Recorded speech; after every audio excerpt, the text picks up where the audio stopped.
These are my Fjallaraven Vidda Pro trousers. These are over 3 years old and come out with me in the woods on 99% of occasions. These cost me more than the suit that I bought for my dad's funeral 6 months ago. So if you want an in-depth, time-tested review of these trousers and you also want to answer that question, are they worth the money? Then keep watching.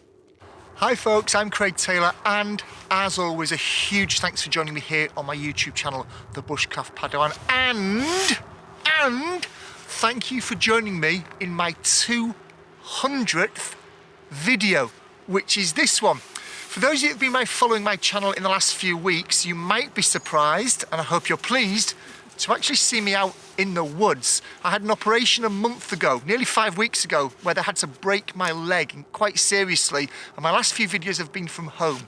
This video, I finally made it out to the woods, although I must admit to taking some artistic license because, although I appear to be in the woods, and I am, my car is parked just a few meters behind this camera, and my wife has driven me out here. Although I do still have Willow, who you might see appearing in some shots. So I am technically out of the house, I am technically in the woods, but not as solo as I'd like to be, and not as deep into the woods as I'd like to be, but still, small steps, hey. So here I am, welcome to my 200th video. I don't do many gear reviews. I've probably done less than a handful over 200 videos, if that. When I do a gear review though, I like it to be based upon several things. Firstly, having had the kit for some time, at least a year, at least being able to take that kit through all of the seasons here in the UK. I've had these trousers for over 3 years. I know I've had them over 3 years because I checked back to the very first video I ever recorded in this channel. And I was wearing them then, and that was 3 years, 3 months ago. So I've had them well over 3 years. I also don't like to do product reviews where I simply list the specifications and features of the product, because to be perfectly honest, the manufacturer's website will do a much better job than I can of that. So if you've come here for a list of specifications and features of the Vidda Pro or Fjallaraven Vidda Pro trousers, you're going to be disappointed. So check below the description on YouTube where I've placed a link to the actual manufacturer's website, and in particular to these products. So this is a time-tested review over 3 years, probably the better part of 3.5+ years. It is not a list of features and functions. You can get that on the website.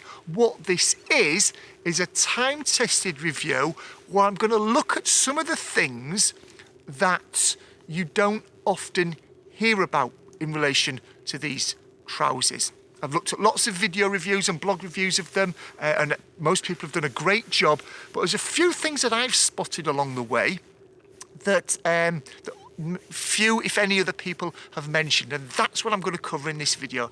I'm going to give you those quirky little things that you just don't discover until you've used a product for some time. And then at the end of the video, I'm going to answer that inevitable question: are they worth the money? But first, let's have a look at some of these things that I've discovered along the way.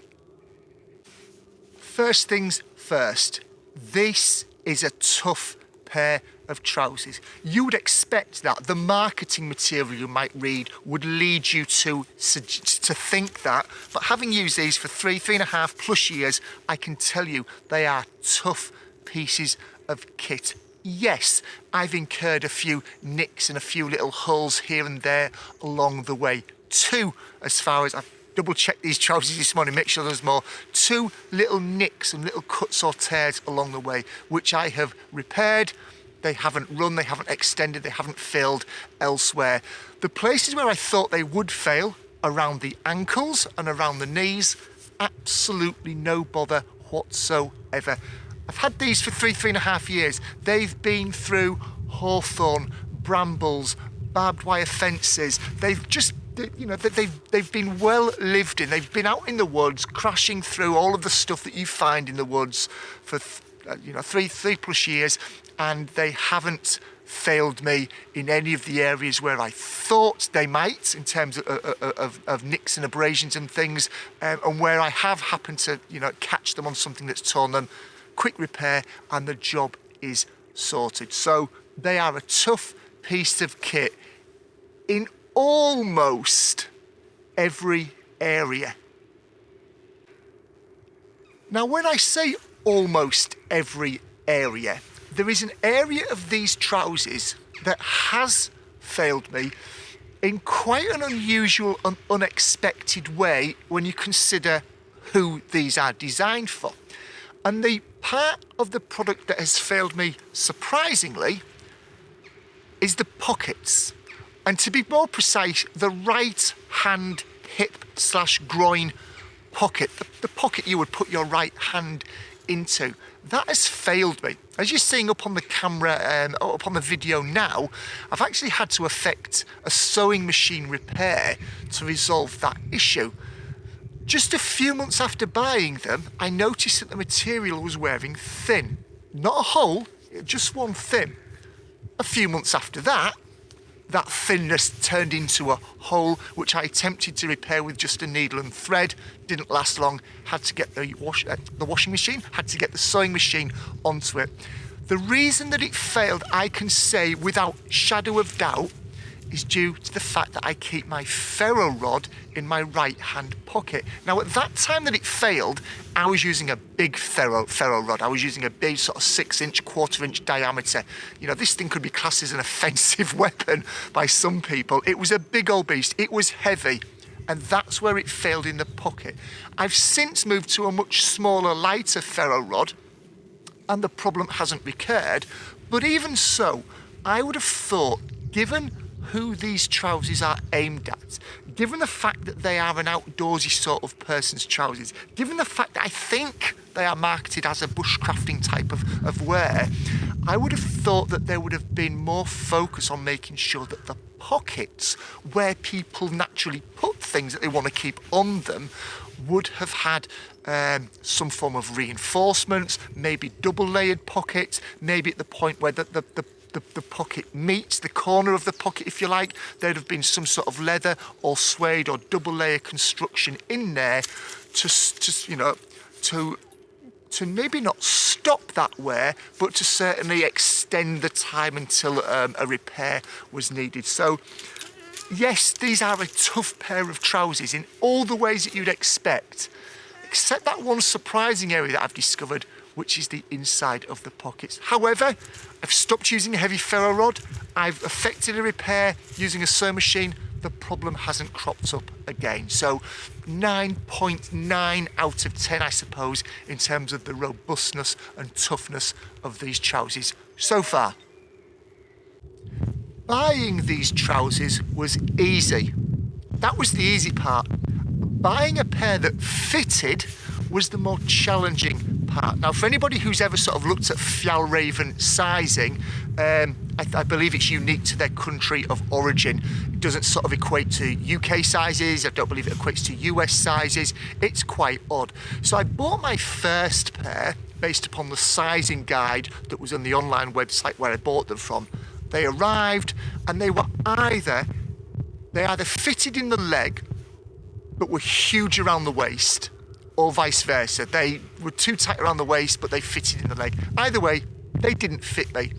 So I took them back to the shop, was able to do, even though I bought them online, I was able to do an exchanging store, and found that the next size up or down, whichever way I went, still didn't fit.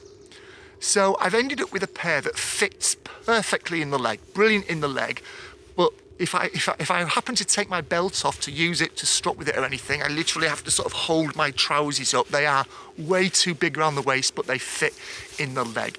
It is not the end of the world. If it was, then I probably would have given up on trying to use them by now. But if you're going to buy a pair of these and you're buying them online, good luck. If you can go in store and try them on first, hopefully, fingers crossed, you find a pair that just fits perfectly in every dimension. But at least if it doesn't, you know whether it's the leg that's wrong or the waist that's wrong. I don't think I'm some sort of freak of nature in terms of my sizing. I'm sort of 6'2", 32 to 34 inch waist, depending on the time of year. You know, fairly slimly built, sort of athletic build. So I don't feel like some sort of freak of nature. It's maybe just Fjallraven's way that they size products make me feel like a freak of nature. So sizing is a little difficult at first.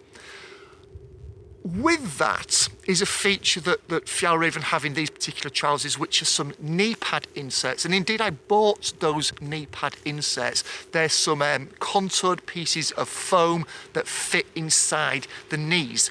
I'm a Yorkshireman, so my first train of thought was, I'm not paying for that. I'll just cut up some old compressed foam roll mat and put those in. And it doesn't work, in my opinion. The knee pads that Fjallraven provide, they're contoured, they're slightly concave / convex, depending on what angle you look at them at. But they are, you know, they're designed to be knee pads. Roll mat is not designed to be knee pads. So I bought a pair of those. They work really, really well. I do not wear them all the time. Today, I'm out in the woods just to record this video and have a little hobble around. They're not in at the moment. If I was to go out and do an overnighter, I probably wouldn't put them in. If I was to go out and do one of my week-long sort of courses that I do, I definitely put them in, because over time you definitely notice when you are not wearing them compared to when you are. So they're a great feature, they're a great add-on to have. The reason I'm mentioning them in the same breath as the sizing is, depending on whether you want to sacrifice the leg length or the waist, I think your knee pads are either going to be on your thigh or on your shin.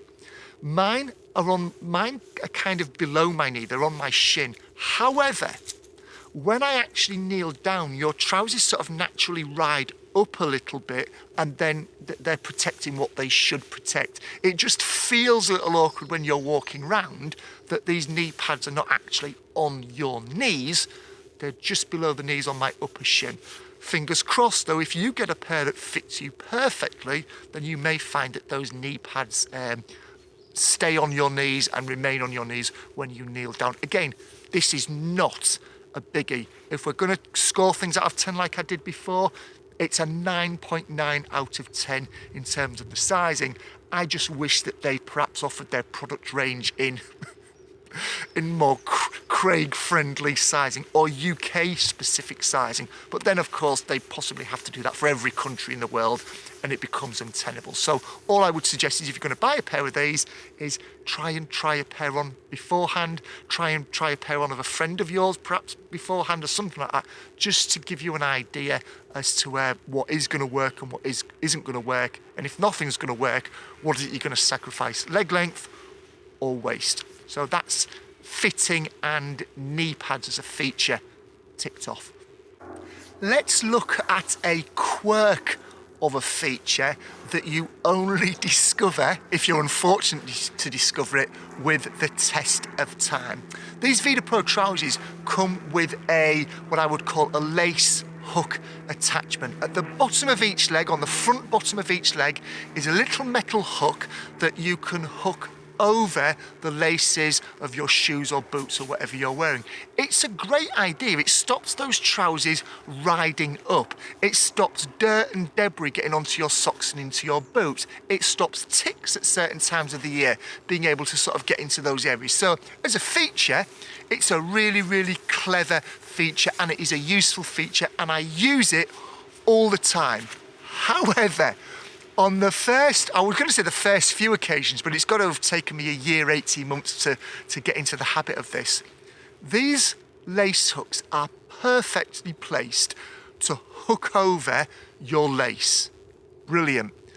They're also perfectly placed to hook over your big toenail when you're pulling the trousers on if you're not wearing socks. And trust me, I have turned many a woodland air blue with swearing when I've woken up in the morning, got out of my sleeping bag, laid on it, pulled the trousers on, and that perfectly placed trouser hook